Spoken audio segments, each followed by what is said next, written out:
Hi students, welcome to my channel.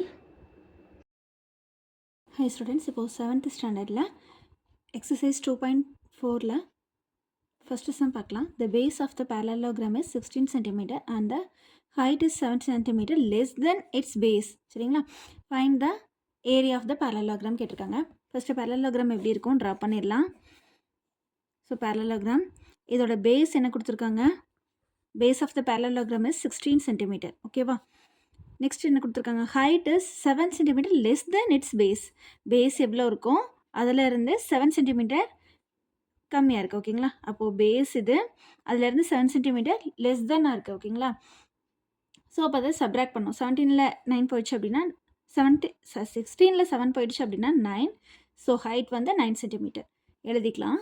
Base வந்து 16 centimetre, height 9 centimetre. ஓகேங்களா, அப்போது area of the parallelogram என்னது, b into h square units.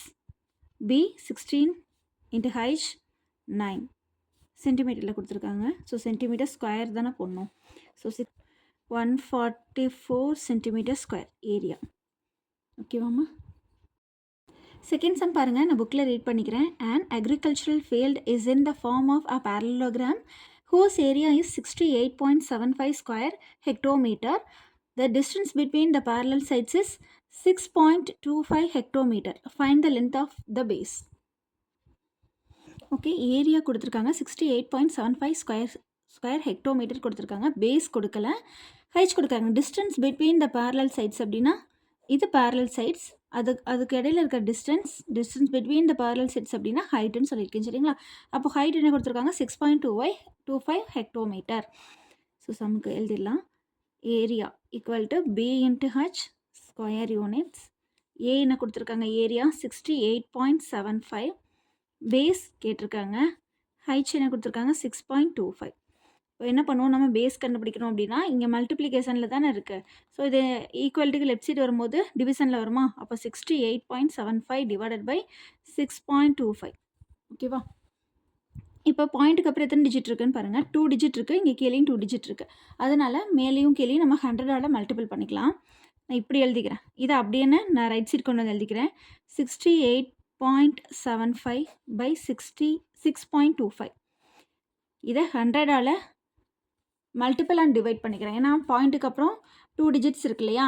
So 100ஆல் multiple and divide பண்ணோம் அப்படின்னா நமக்கு whole number கிடைக்கும். அதுக்காக ஸோ 6875 by 625 6875 and 625. இது ரெண்டுமே 5 டேபிளால் நம்ம கேன்சல் பண்ணலாம். 1 5 is 5 remaining 1, 2 5s are 10 remaining 2, 5 5s are 25. 1 5 is 5 remaining 1, 3 5s are 15 remaining 3, 7 5s are 35 remaining 2, 5 5s are 25. 2 5s are 10 remaining 2, 5 5s are 25. 2 5s are 10 remaining 3, 7 5s are 35 remaining 2, 5 5s are 25. So 5 5s are 25 கீழே மேலே 5 5s are 25 remaining 2, 5 5s are 25. 1 5 is 5, 11 5s are 55. So நமக்கு என்ன answer கிடச்சிருக்கு, 11. அப்போது base என்னது 11 hectometre. ஓகேங்களா.